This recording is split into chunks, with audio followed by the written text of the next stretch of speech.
And we're going to start in this position that we always end up Yeah. But accept the fact that, okay, I'm trying something new. I'm probably going to get hammered. I had like heart palpitations, like, holy shit. Because at this point, as a white belt especially, as any belt really, you're not going to win every roll.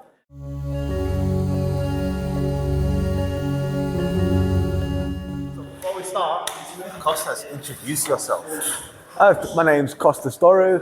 Been doing jits for far too long now. Loving it. Three-time opponent of barbers and friends. Thanks for having me on. Respect. So, just have a light roll. I'm asking some questions. Absolutely. Let's go from there. Sweet. Yeah. All for it. And we're going to start in this position that we always end up Yeah. Cool. So, what got you into jits? You know what? Accident. Of all things, I wanted to be a boxer when I was young. No way. Yeah, I used to love boxing. My dad used to show me like old Muhammad Ali films, all things that were kind of before my time, and I really got obsessed with it. Yeah. And my parents, they did not want me to box one bit. They were trying to put me off of it. And to do it, my dad basically said, oh, you know, grappling always beats boxing. I didn't believe him. So he showed me the first ever UFC. And he grappled? Yeah, my dad was a judo player back in the day. Oh, wow. And he showed me the first ever UFC, and it was Hoist Gracie beating everyone. And I was like, you know what? This grappling thing might have something to do with it. You know, so I found a judo school, because at the time there was no jits around.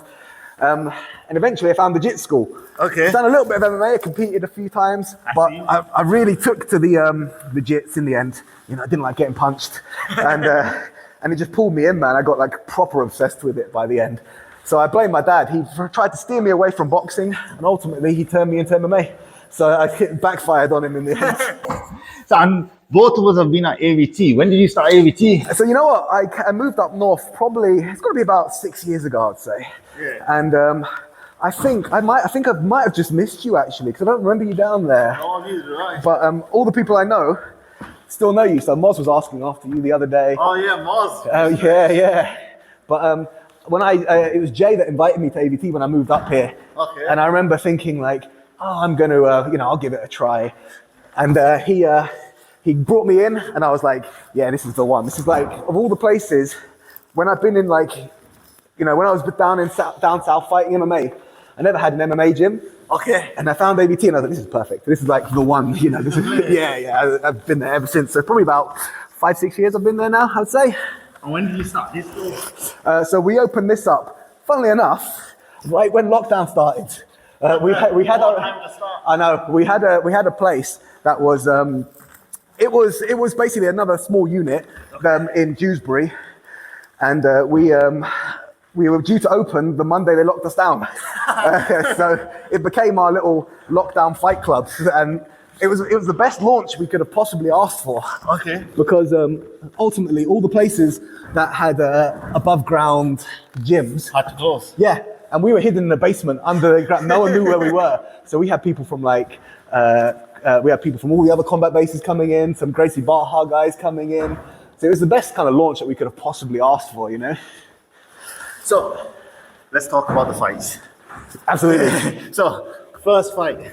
Did you know the style? What was your thinking going into the first match? So, I knew that your wrestling was good. So it completely threw me off when you pulled guard. I was like, oh man, this guy's... And I remember thinking, okay, I'll go to my body lock, because I know my body lock is quite strong. Yes. And when you grabbed my belt and swept me pretty much instantly, I was like, this is the kind of match it's going to be then. Because it's the exact sweep I like. Grab the belt from the butterfly guard. 100%. So I knew, I was like, okay, I'll get back on top. And then you swept me again with the same sweep. Yeah, I think we covered the whole mat. We was basically all the way around. And I remember thinking I was like, God, I can't do anything. Like every time I get on top, I can't hold the position. So ultimately, it was one of the matches where I feel like everything I do well, only half works on you. Because I do the same. Yeah, so it's like, I end up doing everything, takes twice the effort, because I'm putting more energy in because it's not fully working, and I get half the reward. So it's the most I would say you're my most tiring opponent, because... I pretty much felt the same. And I remember, so at the end of the match, you went for a back step. It was in half guard, right? Yeah, it was half guard. And I think, I don't know if I had the knee in, but you went here. Yeah, and then I got stuck. can't finish it. And then when you come up, I was like, right, I've got to go for something here. 100%. And then I came up, and you went straight to this, right? That was it. You went straight into it, and I watched it back, and I was like, oh, how did I fall into it? Like, you walked me right into it. And then over here, I just played poker face. Yeah, you know what? I could tell as soon as I got this bite here, and you came up, you grabbed my collar. Yeah. This grip was so strong. I was like, I was like, his bicep curl can't be as strong as my back here, as my deadlift. And then I tried to extend it, and you just didn't move. I was like, right. And if I knew if I let go to fight the grip, I'd lose the foot. Yeah. So I was like, I'm just gonna stay here and hope. And then I heard, it might have been Mossab called that. He's like, Bobby, you're up by 2 points. I was like, I was like, where did they come from? Shit. And then I was like, I got to get up. And then we went to a scramble. I lost the footlock. And you tried coming up. Yeah, and then you come up before me. Yeah. So ultimately, I knew. I was like, I didn't realize you got the 2 points off the toe hold sweep. That was where it came from. In that whole exchange, where you basically stopped at the end when I pulled up my gis like a gentleman. And then when we started, I was like, I didn't even think, like, he started on the bottom of this exchange and he's ended on top. That's a sweep. It didn't click at the time, and it clicked after. I was like, damn it, that was 2 points that I gave away. Brilliant. So, okay, so we've had our first match, yeah, and it's ended in that fashion. Now the second match. What was you thinking going into the second one? Because we weren't even supposed to compete on the second one, right? Yeah, we were. Basically, I knew that I would lose to John Moffitt, and then Ando came out of nowhere and turned out to be really good, like really good. So I mean, it was the fight for bronze. And again, I thought in this one, I was like, okay, I'll try and like prevent some of the scrambles. Like, you know, I'll try and like be a bit heavier. So I felt like it was a lower scoring match, mostly on my part, because I tried to be heavy. Yes. But same thing, you still swept me. and I think you got me with 2 sweeps in the end, in fairness. And the exact same finish. I still went for the same. This time it was pretty much half guard, or we were kind of here, right? Yeah, and it's basically, as you like, pushed me over to come up, and then I was just like, oh, cool, and took it. Again. But this time you didn't go on the footlock as hard, right? Yeah, when I got here, I knew, I was like, this didn't work last time. And so for me, I'm always unsure of the legality of doing this one. Because I was like, I know if I do this, I'm disqualified. Yep. So I was like, if I do this, maybe I'll get away with this. And when I put my arm here, I looked and the ref didn't say anything. I was like, I think I'm good as long as I'm... And I grabbed here. I just like, I can't let him extend. I was like, whatever happens. And I remember I went to the maximum extension. And because this one is like, it's tame, but it's not breaking. I'm not going to tap. So I was like, come on. I was like, maybe the knee bar will come on. And I was at the furthest extension I could go. And I looked and you were kind of calm. I was like, God damn it, this is come up. And the exact same thing. The thing about this position for me, it's so hard to come up. Like, quick, as soon as I let go, come on, you beat me to the floor. I was just like, damn it. Again, 100%. So we've done first 2, they both ended in the same fashion. Fight 3. So first of all, let me ask you, what happened when Jake messaged you?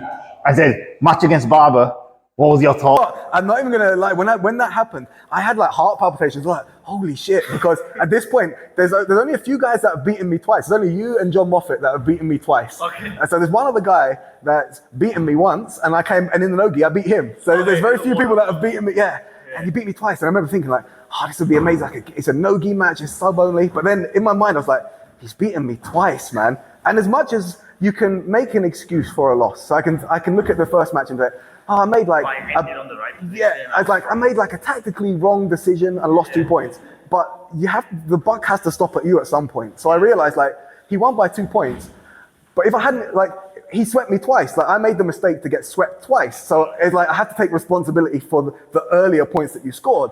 I can't be like, oh, I just messed up by making the wrong choice. He swept me twice legitimately. And the second match, I lost by 2 points again.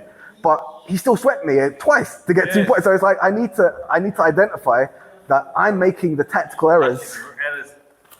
Okay. And so I was excited and nervous. I was really nervous about that one. You said yes. So when he messaged me, he said, "Do you want to match against Costas?" I said yes, and then I'm like, "But I haven't asked him the rules. I haven't even asked him if it's gi or no gi." Oh, like, okay, it'll happen what happened. So we end up going at the 85. Yeah. So what do you think about 85 rather than So 79? he said to me, he's like, what do you want to match Barbara at? I said, normally we compete under 79 and a half. We're both about the same size. So I said, like, under 85 is cool, under 79 and a half is cool. See how he fancies it. And when you said 85, I was like, I can eat everything I want. That was why I said. So ultimately, I think I came in on the morning, I was 83.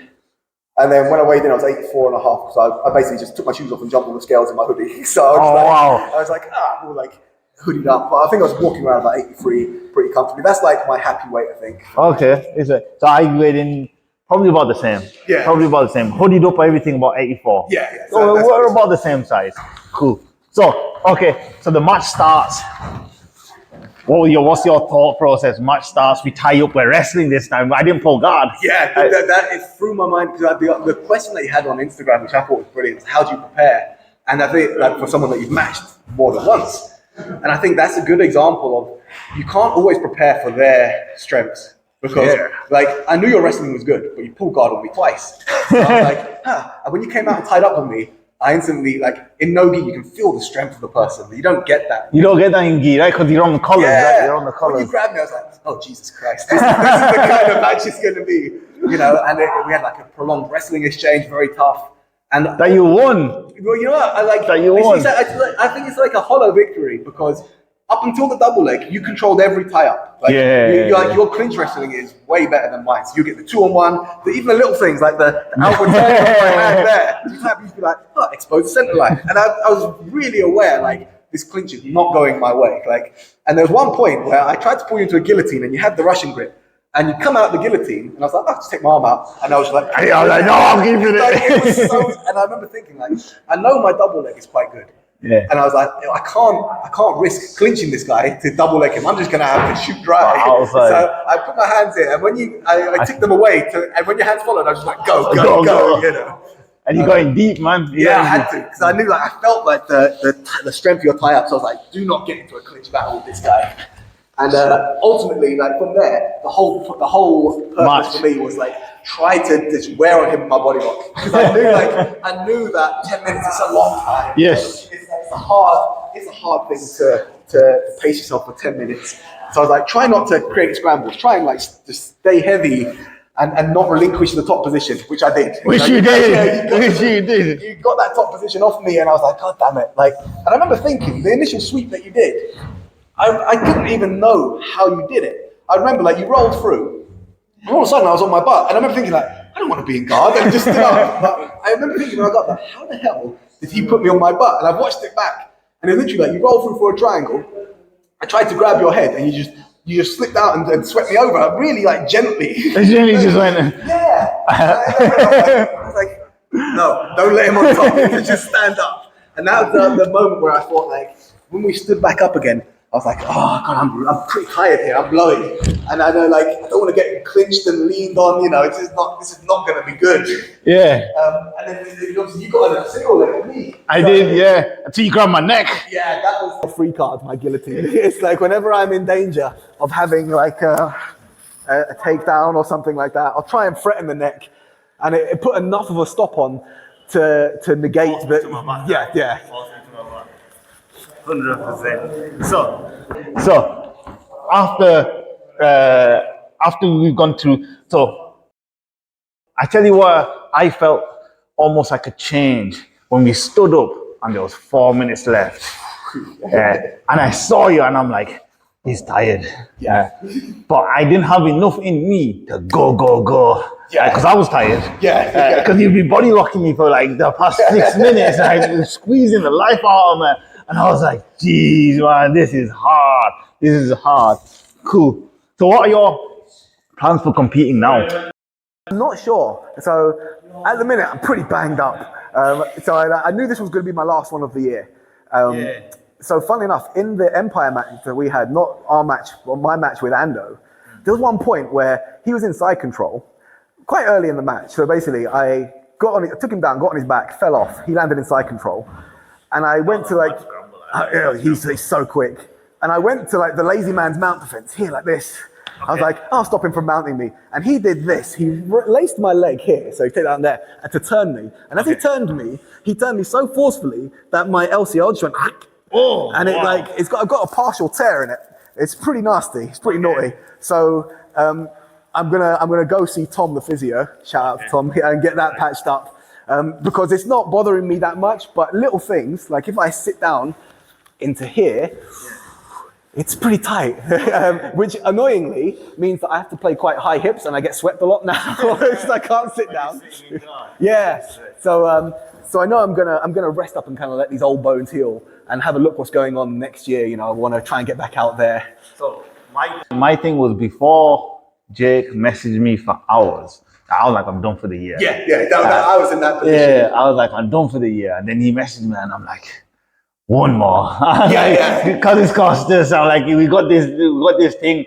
Let's get it to 3. Yeah, and then it's done, right? Then we can like hat trick and we're out. Oh, it's done. And then I was just like, and then that happened. I'm like, and then I went home. I'm thinking, no, I need one more. I need one more for the year. And then I got home and actually recovered. I'm like, you know what? I'm broken. I'm broken. I'm taking it out. We go into next year. So I'm moving up in weights because I don't want to do 79 no more. Yeah. And I'm too light for 85.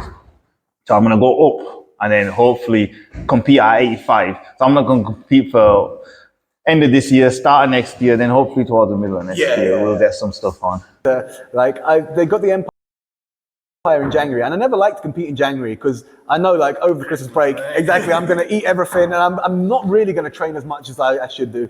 And everyone's going to be in the same boat, but I don't like going into a match where I feel unprepared, you know, because it's the worst thing. Like in our match, I was in good shape. Like I was physically fit. I'd done some horrible fitness for it, and I was still tired, you know. And that's when I'm ready for a match. So if I go into a match where I'm like, have the doubt in my mind, have I trained hard enough? I never want to be in that position where I know that I'm tired and I don't have the juice to. So like in our match, when we got back to the ground after that stand up. And I was pretty tired because I know you shot pretty much straight away because you knew I was tired.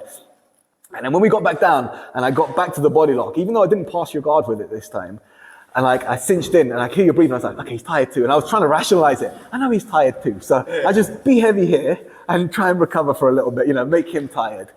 Because I've only had one match where I've been like really tired in the match and it was the worst feeling. It was my first one, so it was nerves, you know, more than anything.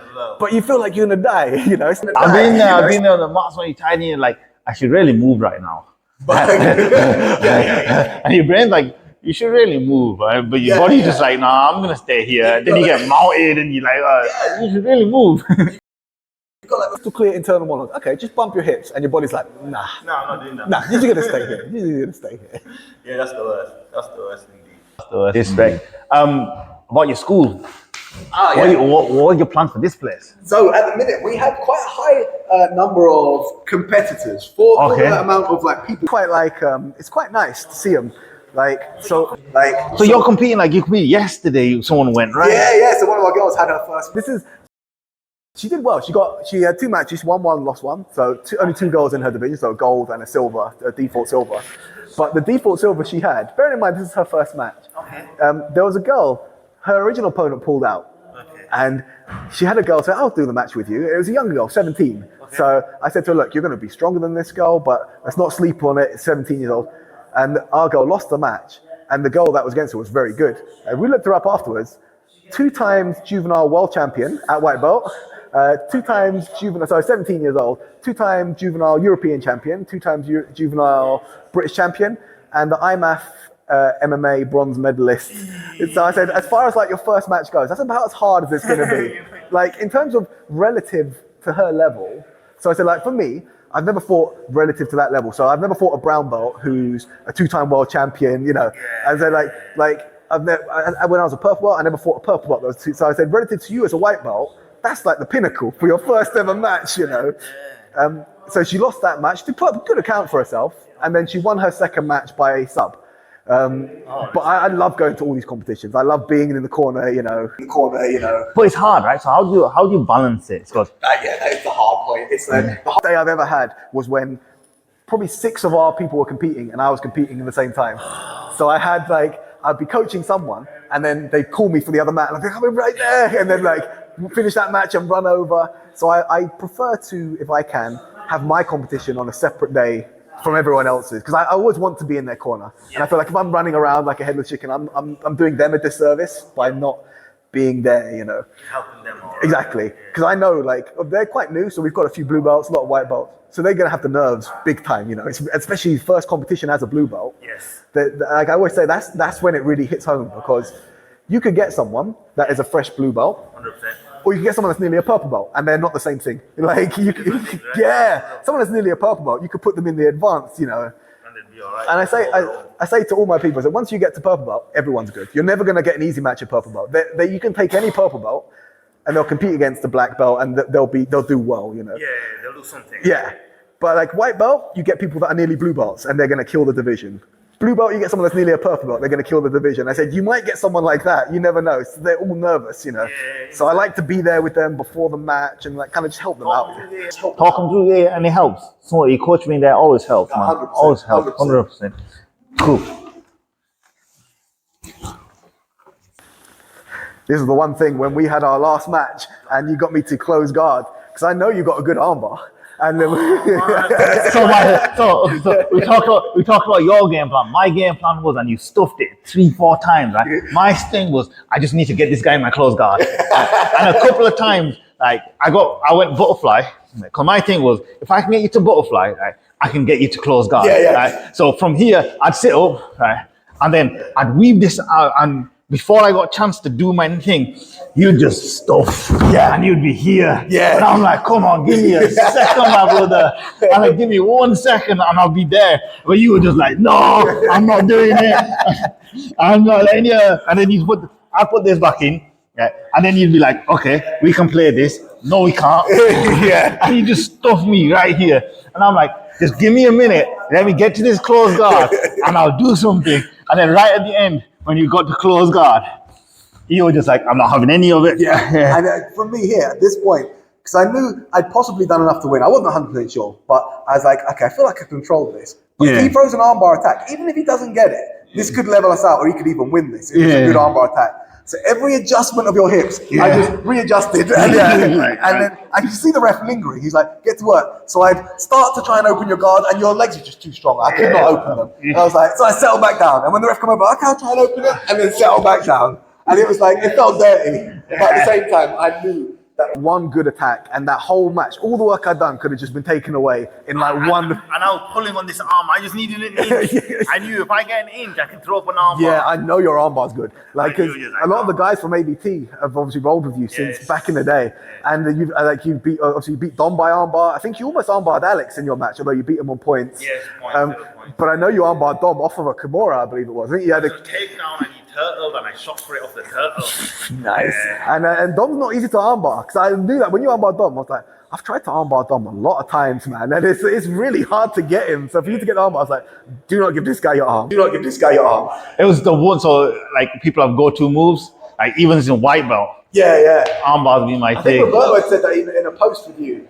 He was like, he was an arm collector back in the day. Like, you were armbarring everyone. That's it. So whenever it's a comp and I'm going back to something, you know, Yeah. armbar's my thing, right? I just like go back to something, you know, armbar. So my whole thing of what I wanted to do, and I knew I couldn't get this, but this part of my setup was gonna be, once I get to here, I just need elbow inside. But you were so adamant not to give me elbow. I'm like, I don't even need you on the center line, my brother. I just need you to go here, and I'll go, and I'll be done.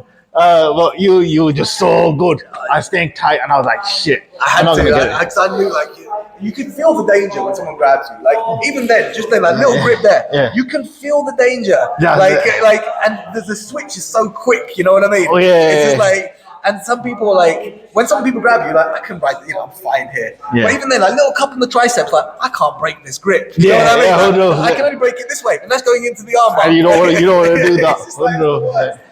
So I knew, I was like, nah, I can't risk like having this fall apart, because like I say, it was a hard, like, grueling match, and I felt, bearing in mind, this is the thing that I was breaking down after.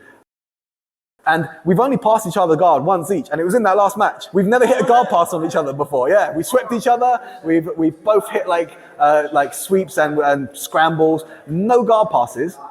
I said we got one on each other this time. So I got the body lock, and then you got the off of my guillotine. You basically just like sprawled all the way around, and I lost the head. Yeah, and that was another turning point in the match for me. There was one point in the match where I knew, like, if I let this happen, I'm done. Is when you stepped over to the mount, and I was like, I have to go now, because I always say to people, they ask me like, how do you escape mount? And I said, it's basically you have to go quick. If you let them settle into mount, you might as well just accept the fact that you're going to stay there. So when you step, I was like, go immediately escape this, because if I don't, if he settles here, I'm done.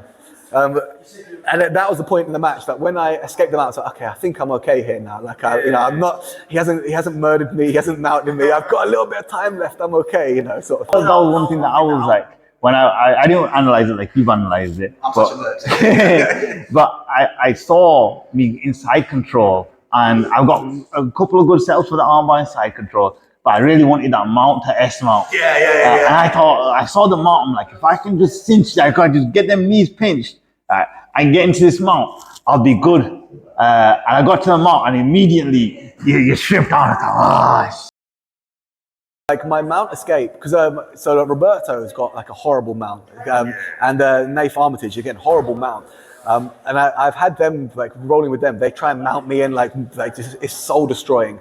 But if I get out of their mount, it's because I react immediately. Like once they settle, it's like I'm just here now. This is my life, Like Nath had me in that mount recently. My arm up here, and it's just like, and when you go somewhere else in your mind, like I looked at the clock, it was like minute 30, I was like, okay, minute 30, I can just like try and survive here, go to my happy place, But it's the thought of like, don't accept the bad position, because if you accept it, that's it, like it's so hard to get out when someone settles in. So for me, that was the point in the match where I was like, okay, I know I'm tired, but when you stepped over and I reacted, didn't consciously make like the escape, but I was like, react now. And I was like, okay, I've still got a little bit of juice left. I can still go. A question then, for not related to our match, taking it away. So if you were to advise a brand new white belt, one piece of advice, what would it be? This is actually partially stolen from something I saw, but it's a really good way to look at it. It's like, as a white belt, you're going to be exposed to a lot of knowledge, and you'll find things that you might find something that you instantly can do quite well. And you'll want to go to that all the time because you have success with it, which is good. You'll develop that thing. But you'll then you learn something new that will help your game. Because you're not very good at it, you don't want to go to it. So you'll put it on the back burner. And you focus on developing your strengths, and the other areas of your game don't come along. And it was something that Danaher said, that you have to realize that when you learn new things, you're not going to be as good as them. So your overall effectiveness is going to go down, but you need to learn these things. So to realize that as a white belt especially, as any belt really, you're not going to win every role, but accept the fact that, okay, I'm trying something new. I'm probably going to get hammered, but I'm going to keep trying it, and I'm going to get better at it. And eventually that will become part of my game, And you're at the point where, as a white belt, you're almost like a blank canvas. So you want to be exposed to all these new things, because by the end of it, you can pick and choose what's going to be your core game. But unless you try it all, you're never going to know. You're never going to develop your game, Respect. Thank you for your time. Thank you for having me. Respect.